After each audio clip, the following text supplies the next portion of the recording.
Ya, selamat pagi. Assalamualaikum warahmatullahi wabarakatuh. Perkenalkan saya Onekil SG, calon guru penggerak angkatan 9 Kabupaten Toraja Utara. Kali ini saya bersama dengan Ibu Sri Samura Alfius SPD yang akrab dipanggil Ibu Sri. Beliau adalah rekan saya di SMP Negeri 2 Belusu, mengajar matematika di kelas 7. Kali ini kami akan melaksanakan bincang-bincang terkait dengan pelaksanaan supervisi akademik yang Ibu Sri akan jalani beberapa hari ke depan ini. Ikutilah penampilan kami, semoga bermanfaat untuk kita semua. Ya, baik Ibu Sri, selamat pagi. Bagaimana kabar hari ini? Selamat pagi Pak. Ya, dalam keadaan sehat. Bapak Ya. bagaimana? Ya, syukur juga dalam keadaan sehat. Ibu Sri, sebagaimana kita jadwalkan sebelumnya bahwa kita akan melaksanakan supervisi akademik, dan sebagaimana kita tahu bahwa supervisi akademik itu ada 3 tahapan. Ya. Tahap yang pertama adalah praobservasi, sebagaimana kita laksanakan hari ini. Kemudian tahap kedua observasi, yaitu pembelajaran langsung di kelas. Yang ketiga pasca observasi yang nanti akan kita laksanakan setelah pembelajaran di kelas. Tujuan supervisi ini adalah untuk mengetahui sejauh mana kemampuan Ibu Sri di dalam melaksanakan atau mengelola pembelajaran di kelas, dan sekaligus juga kita akan mengevaluasi proses yang dijalani selama pembelajaran berlangsung. Kemudian untuk praobservasi ini sendiri adalah dalam rangka mengetahui persiapan Ibu Sri yang sudah diprogramkan dalam perangkatnya, yaitu modul pembelajaran, dan seperti apa nanti pelaksanaannya di kelas. Ya, kurang lebih seperti itu yang ingin saya ketahui dari Ibu Sri, sejauh mana persiapannya supaya nanti Ibu Sri bisa tampil dengan bagus, dengan meyakinkan demi tercapainya harapan yang Ibu sendiri sudah tetapkan melalui tujuan pembelajaran. Karena itu Ibu Sri, saya akan mengajukan beberapa pertanyaan. Yang pertama adalah tujuan pembelajaran yang Ibu sajikan nantinya di dalam proses. Kira-kira seperti apa? Bolehkah diberikan gambaran? Silakan Ibu Sri. Oke. Untuk nanti di kelas 7, Iya. saya sudah masuk ke dalam modul penyajian data. Iya. Dan untuk pada saat waktu saya akan diobservasi, akan berkenaan dengan materi tentang penyajian diagram kepada peserta didik. Iya. Namun tujuan pembelajaran itu mereka bisa capai ketika mereka mengetahui dasarnya, yaitu mereka bisa mampu mengetahui tabel. Oh ya. Jadi begitu ya tujuan pembelajaran sudah diucapkan. Untuk mencapai tujuan pembelajaran itu kira-kira area pengembangan apa yang Ibu Sri capai nantinya? Area pengembangan yang ingin saya capai adalah lebih pada instruksi pembelajaran seperti yang sudah ada di PMM pada saat ini. Instruksi pembelajaran ini akan saya terapkan dengan cara menggunakan konsep pembelajaran dengan menggunakan demonstrasi di dalam kelas, kemudian ilustrasi-ilustrasi yang disenangi oleh peserta didik, dan tentunya contoh yang lebih relevan yang anak-anak sering alami, sering lihat dalam kehidupan mereka sehari-hari, untuk memudahkan siswa memahami materi pembelajaran nanti, Pak.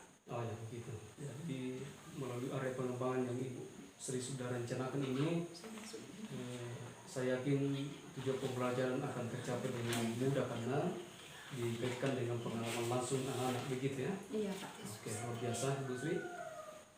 Berdasarkan area pengembangan yang Ibu jalankan, kira-kira strategi apa yang akan Ibu rencanakan? Strategi yang saya rencana untuk gunakan nanti pada saat observasi, saya memberikan penjelasan yang lebih mudah untuk dipahami oleh anak-anak. Kemudian menyiapkan contoh-contoh yang kontekstual atau lebih relevan dengan kehidupan peserta didik setiap harinya, dan menyampaikan penjelasan secara terstruktur dan logis di umur anak-anak peserta didik. Oh iya, baik Bu Sri. Terkait dengan strategi, kira-kira metode apa yang bisa mendukung strategi itu yang bisa Ibu Sri terapkan di dalam pembelajaran, dan apa kira-kira apa alasan untuk memilih metode tersebut? Silakan. Untuk metode yang akan saya gunakan, saya akan menyiapkan 3 metode untuk digabung. Ya. Ada metode tanya jawab, kemudian metode penugasan, dan diskusi. Saya menyiapkan tanya jawab pada saat memberikan informasi atau memberikan materi. Mereka akan menanyakan hal-hal yang mereka belum pahami, dan saya akan berusaha memberikan materi yang memberikan penjelasan agar lebih mudah dipahami oleh peserta didik. Kemudian memberikan penugasan, mereka akan mulai belajar melakukan atau mengerjakan tugas tentang materi yang dijelaskan pada saat itu. Kemudian pada metode diskusi, jika ada anak yang lebih cepat selesai dari temannya, dia yang akan berdiskusi dengan teman di sampingnya untuk membantu teman yang belum mampu. Mungkin itu saja Pak tentang metode pembelajaran. Ya, luar biasa Bu Sri ya. Kemudian model pembelajaran yang Ibu siapkan seperti apa? Saya juga berencana untuk menggunakan model pembelajaran kontekstual, yaitu berusaha mengaitkan materi yang diajarkan atau yang dipaparkan kepada peserta didik sesuai dengan situasi dunia nyata peserta didik, sehingga peserta didik mampu menangkap makna yang apa yang disampaikan oleh saya pada saat di kelas. Kemudian mereka juga mampu mengaitkan pengetahuan baru dengan pengetahuan yang mereka sudah miliki, Pak.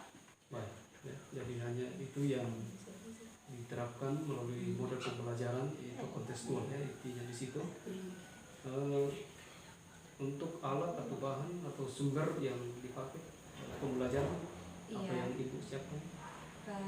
Alat-alat yang akan saya pakai nanti berencana akan menggunakan laptop, LCD, kemudian saya tetap selalu menggunakan sumber pengalaman seperti materi-materi sebelumnya, apa yang lebih dibutuhkan oleh anak-anak, Pak. Oh, betul sekali. Ya, itu lebih pada sumber pelajaran, terutama pada pengalaman siswa ya, karena terkait dengan model pembelajaran yang dipakai yaitu kontekstual ya. Oke. Tahapan pembelajaran yang Ibu akan sajikan nanti seperti apa?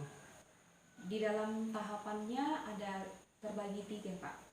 Tahapan yang pertama diawali dengan salam pada saat baru pertama masuk ke dalam kelas. Kemudian tidak lupa untuk selalu mengucap syukur, yaitu berdoa.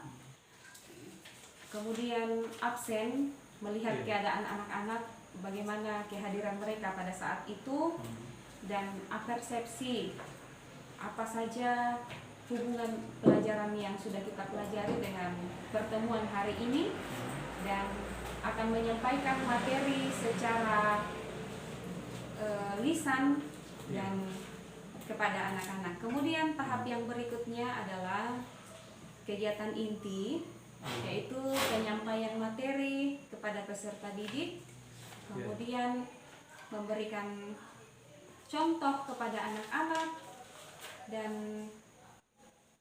memberikan waktu untuk mereka melaksanakan tugas, mengerjakan tugasnya sambil berdiskusi, dan mengajak mereka untuk membuat kesimpulan, atau bisa juga kita boleh memandu mereka membuat kesimpulan. Dan tahap yang terakhir yaitu penutup, tetap menguatkan lagi kepada anak-anak, lebih ditekankan bahwa apa kesimpulan yang kita pelajari hari ini, kemudian materi yang berikutnya untuk di pertemuan selanjutnya sudah boleh diulas sedikit, dan selalu adalah berdoa penutup dan memberikan salam kepada peserta didik. Ya, baik Bu Sri ya. Ya, saya apresiasi tahapan yang Ibu rencanakan ini. Saya pikir ini sangat sistematis ya, terstruktur. Semoga tahapan yang Ibu siapkan ini boleh memperlancar jalannya proses pembelajaran nantinya ya. Yang terakhir Ibu Sri, kapan akan dilaksanakan pembelajaran di kelas? Sesuai dengan jadwal Pak, saya akan mengajar besok. Oh, besok ya, jam keberapa Bu Sri? Jam pertama dan kedua, 2 jam pelajaran. Kedua, baiklah. Ya. Oke, terima kasih Bu Sri untuk kesempatan dan informasi yang sudah diberikan. Semoga besok dalam proses pembelajaran boleh berjalan dengan baik sebagaimana yang Ibu rencanakan. Baik, terima kasih Bu Sri. Terima kasih Sampai Pak. jumpa besok.